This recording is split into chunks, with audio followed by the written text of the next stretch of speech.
राम राम जी सभी को। जैसे कि आपने देखा कि मैं आई हुई हूँ अपने मायके और कल मैं दिल्ली में थी। कल एक मामा जी के घर सत्संग था, मेरे हस्बैंड के मामा के घर, और आज दूसरे मामा के घर है। तो हमने सोचा कि चलो रात को मैं अपनी भतीजी से मिलती चलूँ, तो मैं गुड़गाँव आ गई थी। तो अब सुबह-सुबह आज हम उठे हैं 9 बजे भाई, क्योंकि रात को नींद नहीं आई। एक तो हम लेट पहुँचे थे, फिर सोने में लेट हो गया, ऊपर से मेरी भतीजी मेरे साथ सोई थी, तो भई उसकी तबीयत ठीक नहीं थी, तो उसने मुझे पूरी रात सोने ही नहीं दिया। तो सुबह नींद ही नहीं खुली। 9 बजे हम सब उठे हैं। और उसके बाद उठ के भाभी ने बना दी है चाय, और यहाँ पर मेरी भतीजी भी उठ गई है। वैसे तो ये अपनी मैडम अपनी मर्ज़ी से उठती है, लेकिन अभी हम घर पे आए हुए हैं तो सबकी आवाज़ सुन के ये बहुत ही जल्दी उठ गई और उठते ही अपने भाई को चिपक गई है कि मन्नू भैया कहीं मुझे छोड़ के ना चला जाए। और यहाँ पर भाभी ने चाय बना दी। अभी सुबह की चाय ले लेते हैं और चाय का टाइम हो रहा है हमारा 10 सवा 10 बजे। मायके आने के बाद ना यही ठाठ होते हैं, अपनी मर्ज़ी से काम होता है। अब ससुराल में तो होता है ना भई जल्दी उठना है, हस्बैंड को काम पे भेजना है, बट मायके में ऐसी कोई टेंशन नहीं होती। जब मर्ज़ी उठो, जब मर्ज़ी सोओ, जब मर्ज़ी खाओ-पियो, मौज-मस्ती करो। और ये मेरी लाडो मेरे साथ बैठ गई है।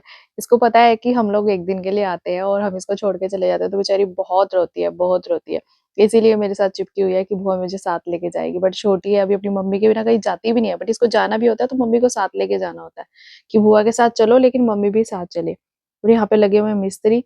मिस्त्री अपना काम कर रहे हैं, थोड़ा बहुत कंस्ट्रक्शन का काम चल रहा है यहाँ पे। और अभी मैडम बैठी है अपने भाई के साथ टीवी देखती हुई। बिल्कुल अकेला नहीं छोड़ेगी, या तो मैं इसके साथ बैठूं या भाई बैठे, एक जना तो बैठे ही बैठे। कहीं छोड़ के चले गए तो भैया इसने तहलका मचा देना है। तो अभी बज रहे हैं दोपहर के 1 और अभी हमारा हो रहा है नाश्ता, क्योंकि सुबह ना चाय ही लेट हुई है और उसके बाद नाश्ता तो लेट ही होना है। बस अब हम निकल जाएँगे अपने घर को। घर को नहीं, मतलब हमने जाना है दिल्ली, क्योंकि दिल्ली दूसरे मामा जी के घर सत्संग है।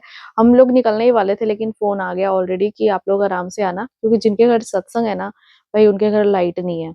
क्योंकि ट्रांसफ़ार्मर की थोड़ी दिक्कत आ गई है, तो अब जो सत्संग का टाइम है ना वो थोड़ा चेंज हो गया है। तो हमने सोचा कि चलो हम आराम से ही जाएँगे, नहीं तो हमें जल्दी-जल्दी निकलना पड़ता।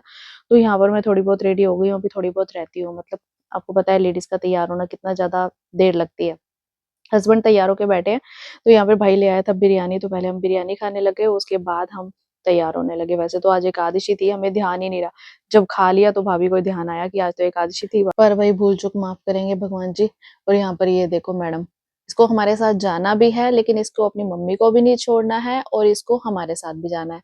अब ये कहती है कि मुझे साथ लेके जाओ, लेकिन मेरी मम्मी भी गाड़ी में बैठे। तो यहाँ पर हम इसको जब तक एक चक्कर नहीं कटाएँगे ना, तब तक ये हमें छोड़ेगी नहीं, तब भी नहीं छोड़ेगी भाई, रोएगी, मुझे पता है। क्योंकि ना पता है क्या होता है, ये अकेली है, तो अकेले ना इसका दिल नहीं लगता। तो हम लोग आते हैं ना तो घर पे रौनक हो जाती है, उसके बाद फिर इसका हमारे को छोड़ने का मन नहीं करता। कोई भी हो, हम आए या इसकी नानी के घर से कोई आए या कोई भी आए ना, तो इसको ये होता है कि हमें साथ लेके जाएँ। तो उसके बाद हम चल पड़े दिल्ली को वापस। और पता है क्या हुआ? अब ना मैंने मन्नू को बोल दिया तू आगे बैठ जा, क्योंकि मैं पूरी रात सोई नहीं हूँ, तो मुझे नींद आ रही है, मैं पीछे आराम से सोते हुए जाऊँगी। क्योंकि हम लोग पानीपत से गुड़गाँव आते हैं ना, तो हमें 2 घंटे लगते हैं, और हम गुड़गाँव से दिल्ली जाते हैं ना, तो भी हमें 2 ढाई घंटे लग जाते हैं, क्योंकि इतना जाम, इतनी रेड लाइट्स और इतनी ज़्यादा दिक्कत होती है ना, इसीलिए दिल्ली जाने का ना मन ही नहीं करता। बहुत सारे हमारे व्यूवर्स हैं, फॉलोवर्स हैं जो बोलते हैं कि दिल्ली आओ तो हमसे मिलना। सच्ची में दिल्ली आने का मन ही नहीं करता है, इसीलिए क्योंकि बहुत ज़्यादा जाम-वाम लग जाता है। फाइनली हम लोग बस पहुँचने ही वाले हैं, और क्योंकि हमें पता भी नहीं था कि कहाँ जाना है, तो लोकेशन हमने ले ली, और जहाँ पर हम पहुँचे हैं ना, यहाँ पे सच्ची में लाइट नहीं थी। माता रानी का सत्संग अरेंज किया हुआ था, सब कुछ अरेंजमेंट कर दिया था, सुबह से लाइट चली गई है, ट्रांसफार्मर में दिक्कत आ रही है।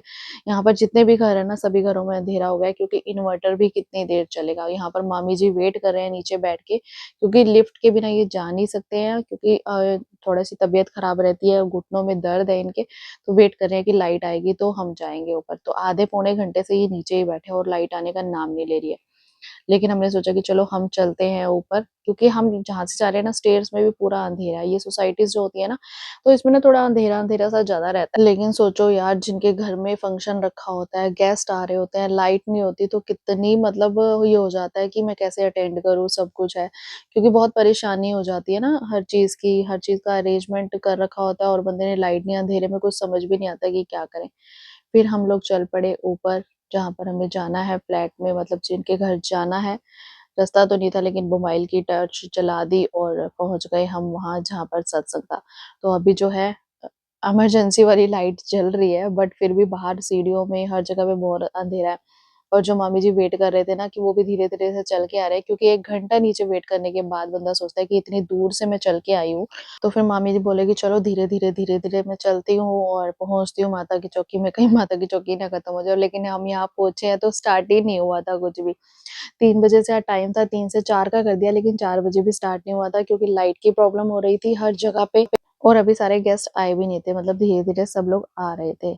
लेकिन अरेंजमेंट इन्होंने करके रखा था कि चलो सब आएँगे, फटाफट से स्टार्ट हो जाएगा, क्योंकि जो टाइम दे रखा है उसके अकॉर्डिंग अब बस सबको मैसेज करना, फिर कॉल करना, सबको बताना कि हाँ भई, अब थोड़ा लेट हो गया है और फिर दिक्कत हो जाती है ना सबके घर। आप खुद भी सोच के देखो, अगर हमारे घर में भी ऐसा हो तो कितनी परेशानी होती है, क्योंकि सब अरेंजमेंट कर रखा हो और ऐसी कोई प्रॉब्लम आ जाए। लेकिन पता है क्या है, कई बार ना ऐसी-ऐसी सिचुएशंस हो जाती है कि माता रानी ना बहुत ज़्यादा परीक्षा लेती है। जब भी हमें किसी चीज़ का होती है ना, मनौती टाइप होती है कि हमने माना हुआ होता है और वो मन्नत उतारने का टाइम आता है, तो ऐसी भी ना परीक्षा लेती है कि कोई ना कोई अड़चन आती ही रहती है। लेकिन फिर भी अगर दिल से चाहो कोई काम करने का और करते जाओ, तो सॉल्यूशन भी मिल जाता है। तो यहाँ पर अंधेरे में ही सारा सत्संग हुआ, भजन, कीर्तन सब कुछ हुआ। माइक का अरेंजमेंट कर रखा था, 1-2 भजन तो माइक में हो गए, लेकिन इन्वर्टर भी ज़्यादा देर चल नहीं रहा था, तो सब अंधेरे में हुआ। लेकिन वो होता है ना, जब लगन हो, आस्था हो, जब विश्वास हो तो फिर बंदा कर ही लेता है। थोड़ी देर हम आ गए ऊपर, ऊपर भी ना किसी का सत्संग था, तो वहाँ पे तैयारियाँ चल रही थी, क्योंकि ये जो छोटी-सी सोसाइटी है ना, इसमें 40 फ्लैट हैं और 40 फैमिलीज़ रहती हैं, तो किसी के घर कुछ ना कुछ होता रहता है। तो पहले तो ये इन्होंने भी सोचा होगा कि शायद ऊपर ही करवा लेते हैं, लेकिन ऊपर भी सत्संग था तो 2-2 सत्संग तो हो नहीं सकते ना भई। यहाँ पर सुंदरकांड का पाठ होना था और नीचे माता रानी की चौकी होनी थी, तो दोनों एक साथ हो नहीं सकते। तो यहाँ पर अंधेरे में ही सब लोग लगे हुए हैं, भजन, कीर्तन, नाम जपने में। लाइट आ रही थी, जा रही थी, आ रही थी, जा रही थी, भैया बहुत मुश्किल हो रहा था। लेकिन जब मन में आस्था थी तो सब लोग अपने लगन से लगे हुए थे भजन कीर्तन करने में। और कल ना मेरे पास बहुत सारे मैसेज आए, कमेंट्स आए थे कि हाँ दीदी, आप हिंदी में बना रहे हो ना, तो कोई बात नहीं, आप हिंदी में ही रखो, हमें तो आपको देखना है कि आपकी दिनचर्या कैसी है, आप कैसे काम करते हो, मैनेज कैसे करते हो सारी चीज़ों को। तो चाहे आप हिंदी में बोला बनाओ या मुल्तानी में बनाओ, तो मुझे अच्छा लगा ये चीज़ें बात सुनकर कि हाँ, चलो आप लोग मेरी रूटीन लाइफ़ देखना चाहते हो, तो वो मैं आपके साथ शेयर कर रही हूँ, क्योंकि मुल्तानी का पता है क्या होता है कि एक तो मेरी फैमिली में कोई भी मुल्तानी बोलता नहीं, मुझे उनसे बुलवानी पड़ती है।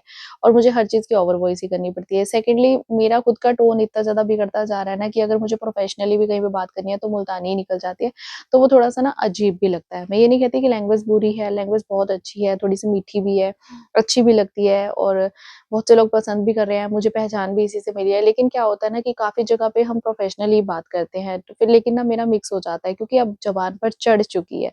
तो मैं कोशिश करती हूँ कि ब्लॉग्स हिंदी में बनाऊँ, लेकिन कॉमेडी वीडियो कोई-कोई निकाल दूँ मुल्तानी में, जो कि आप लोगों को अच्छी लगती है। और अब यहाँ पर सत्संग खत्म हो चुका है, अब चल रहा है लंगर का टाइम, अब यहाँ पर हम खा रहे हैं लंगर प्रसाद और बहुत ज़्यादा लेट हो चुका है, तो हम सोच रहे हैं कि फटाफट हम निकलेंगे ताकि हम टाइम से पहुँच जाएँ, क्योंकि रात का टाइम जो होता है ना, सफ़र करना थोड़ा-सा रिस्की भी होता है और ये जो रास्ते हैं ना, थोड़े-से हैं भी अटपटे से।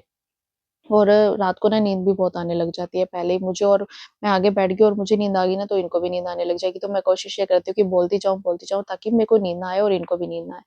और फाइनली हम रात को 11 बजे पहुँच गए हैं घर पर। सबसे पहले पापा जी का फ़ोन आया था कि तुम कितनी देर में पहुँचोगे, और हम घर के पास ही थे। तो मैंने पापा जी को बोल दिया हम अभी निकले, और पापा ने ये इतनी डाँट लगाई और 5 मिनट में हम घर पहुँच गए, तो पापा ने फिर डाँट लगा दी कि झूठ क्यों बोला, हमें परेशान करते हो।